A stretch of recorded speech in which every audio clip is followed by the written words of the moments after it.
नमस्कार प्यारे विद्यार्थियों, आज सुनते हैं हिंदी के कथा सम्राट मुंशी प्रेमचंद द्वारा रचित कहानी ईदगाह। तो सुनिएगा। रमजान के पूरे 30 रोजों के बाद ईद आई है। कितना मनोहर, कितना सुहावना प्रभात है। वृक्षों पर कुछ अजीब हरियाली है, खेतों में कुछ अजीब रौनक है, आसमान पर कुछ अजीब लालिमा है। आज का सूर्य देखो, कितना प्यारा, कितना शीतल है, मानो संसार को ईद की बधाई दे रहा है। गांव में कितनी हलचल है। ईदगाह जाने की तैयारियां हो रही है। किसी के कुर्ते में बटन नहीं है। पड़ोस के घर से सुई धागा लेने दौड़ा जा रहा है। किसी के जूते कड़े हो गए हैं, उनमें तेल डालने के लिए तेली के घर भागा जाता है। जल्दी जल्दी बैलों को साना पानी दे दें। ईदगाह से लौटते लौटते दोपहर हो जाएगी। 3 कोस का पैदल रास्ता, फिर सैकड़ों आदमियों से मिलना भेंटना, दोपहर के पहले लौटना असंभव है। लड़के सबसे ज्यादा प्रसन्न है। किसी ने एक रोजा रखा है, वह भी दोपहर तक, किसी ने वह भी नहीं, लेकिन ईदगाह जाने की खुशी उनके हिस्से की चीज है। रोजे ने बड़े बूढ़ों के लिए होंगे, इनके लिए तो ईद है। रोज ईद का नाम रटते थे, आज वह आ गई। अब जल्दी पड़ी है कि लोग ईदगाह क्यों नहीं चलते। इन्हें गृहस्थी की चिंताओं से क्या प्रयोजन। सवैयों के लिए दूध और शक्कर घर में है या नहीं, इनकी बला से ये तो सेवैयां खाएंगे। वह क्या जाने कि अब्बा जान क्यों बदहवास चौधरी कायम अली के घर दौड़े जा रहे हैं।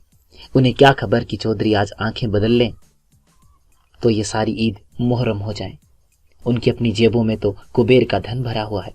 बार बार जेब से अपना खजाना निकाल कर गिनते हैं और खुश होकर फिर रख लेते हैं।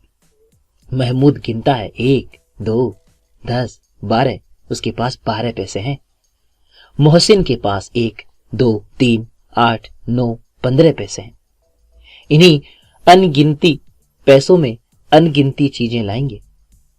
खिलौने, मिठाइयां, बिगुल, गेंद और न जाने क्या क्या। और सबसे ज्यादा प्रसन्न है हामिद।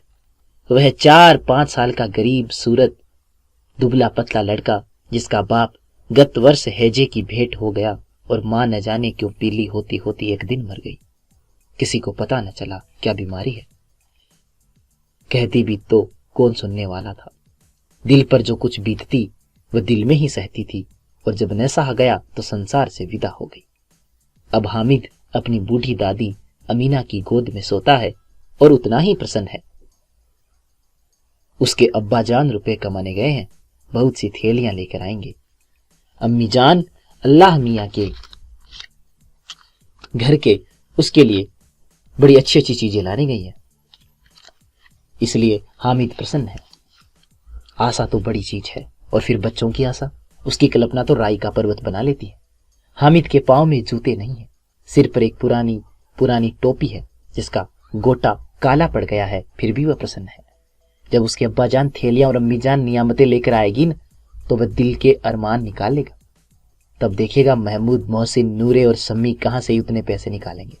अब आगिनी अमीना अपनी कोठरी में बैठी रो रही है। आज ईद का दिन और उसके घर में दाना नहीं। आज आबिद होता तो क्या इसी तरह ईद आती और चली जाती। इस अंधकार और निराशा में वह डूबी जा रही थी।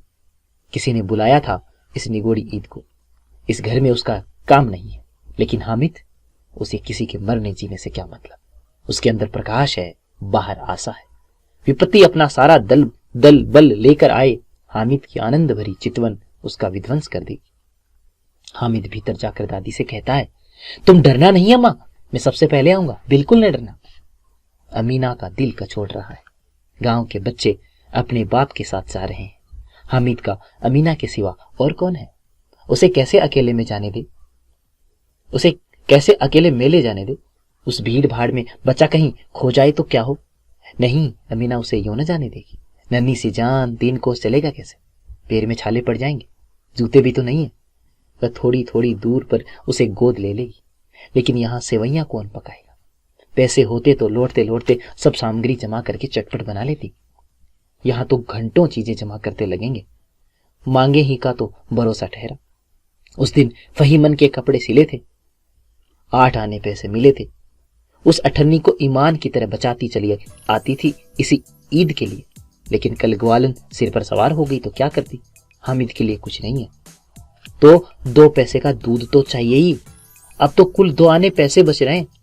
3 पैसे हामिद की जेब में, 5 अमीने के बटुए में। यही तो बिसात है। और ईद का त्योहार, अल्लाह ही बेड़ा पार लगाएगा। सभी को सेवैयां चाहिए और थोड़ा किसी की आंखों नहीं लगता। किस किस से मुंह चुराएगी? और मुंह क्यों चुराए? साल भर का त्योहार है, जिंदगी खैरियत से रहे, उनकी तकदीर भी तो उसी के साथ है। बच्चों को खुदा सलामत रखे, ये दिन भी कट जाएंगे। गांव से मेला चला और बच्चों के साथ हामिद भी जा रहा था। कभी सब के सब दौड़कर आगे निकल जाते, फिर किसी पेड़ के नीचे खड़े होकर साथ वालों का इंतजार करते। ये लोग क्यों इतने धीरे धीरे चल रहे हैं? हामिद के पैरों में तो जैसे पर लग गए हैं। पर का मतलब पंख लग गए। वह कभी थक सकता है? शहर का दामन आ गया। सड़क के दोनों ओर अमीरों के बगीचे हैं, पक्की 4 दीवारी बनी हुई है, पेड़ों में आम और लीचियां लगी हुई है। कभी कभी कोई लड़का कंकड़ी उठाकर आम पर निशाना लगाता है। माली अंदर से गाली देता हुआ निकलता है। लड़के वहां से एक फलांग पर है, खूब हंस रहे हैं। माली को कैसे उल्लू बनाया है। बड़ी बड़ी निगाहें, बड़ी बड़ी इमारतें आने लगी है। ये अदालत है, ये कॉलेज है, ये क्लब घर है। इतने बड़े बड़े कॉलेज में कितने लड़के पढ़ते होंगे? सब लड़के नहीं है जी, बड़े बड़े आदमी हैं। सच, उनकी बड़ी बड़ी मूछें हैं। इतने बड़े हो गए हैं, अभी तक पढ़ने जाते हैं। न जाने कब तक पढ़ेंगे और क्या करेंगे इतना पढ़कर। हामिद के मदरसे में तो 2-3 बड़े बड़े लड़के हैं, बिल्कुल 3 कोड़ी है। रोज मार खाते हैं, काम से जी चुराने वाले हैं। इस जगह भी उसी तरह के लोग होते होंगे। और क्या, क्लब घर में जादू होता है। सुना है यहाँ मूर्ति की खोपड़ियां तोड़ती है और बड़े बड़े तमाशे होते हैं, पर किसी को अंदर नहीं जाने देते। और यहाँ शाम को साहब लोग खेलते हैं, बड़े बड़े आदमी खेलते हैं, मूछों दाढ़ी वाले। और मैं भी खेलती है।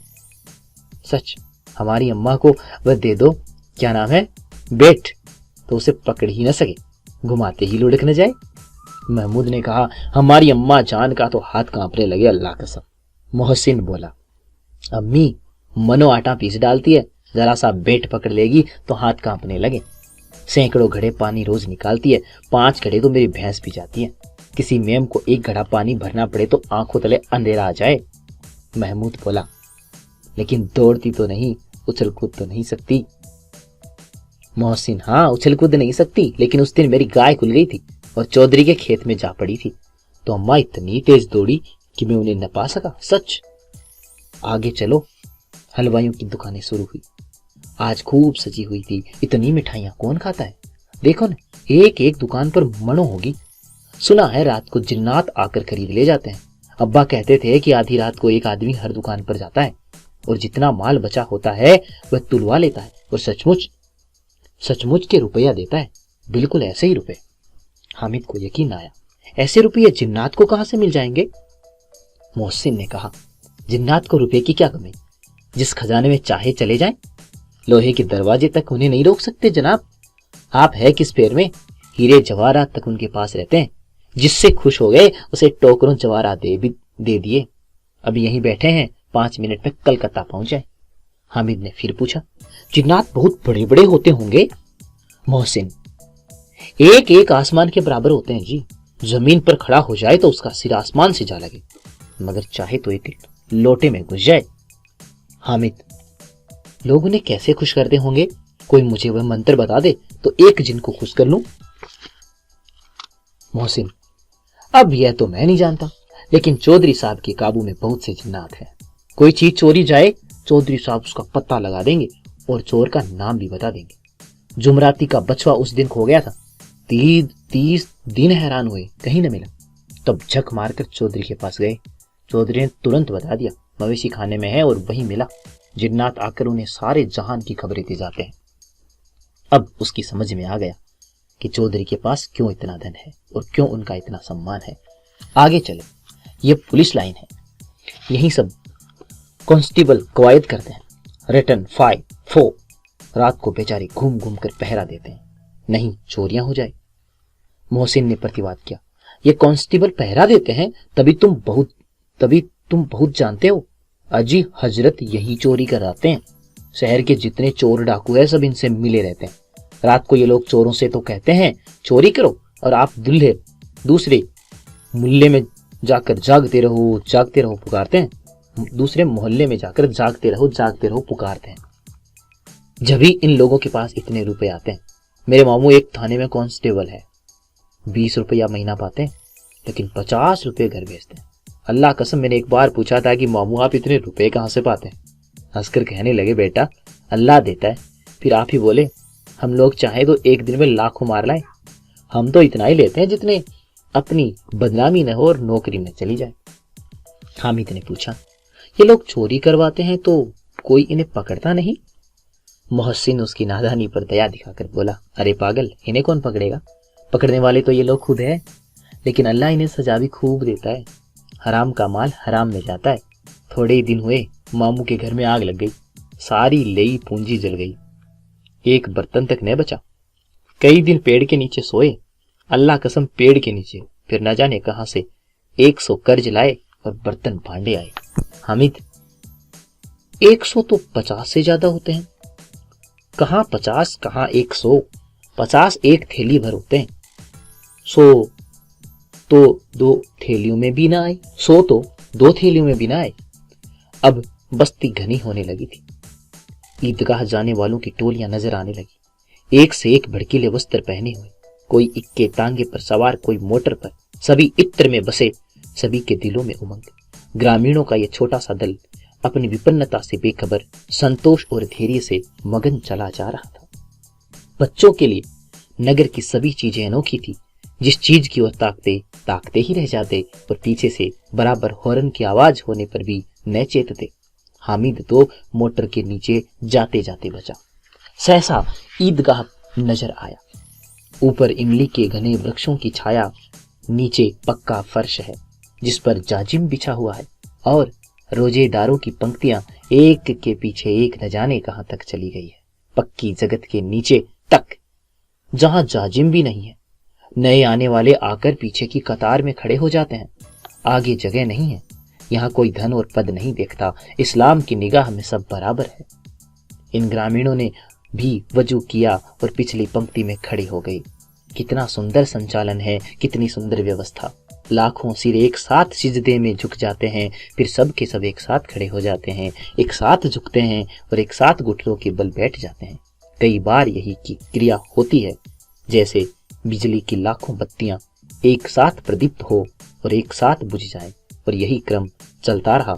कितना अपूर्व दृश्य था, जिसकी सामूहिक क्रियाएं, विस्तार और अनंतता हृदय को श्रद्धा, गर्व और आत्मानंद से भर देती थी। मानो भ्रातृत्व का एक सूत्र इन समस्त आत्माओं को एक लड़ी में पिरोए हुए हो।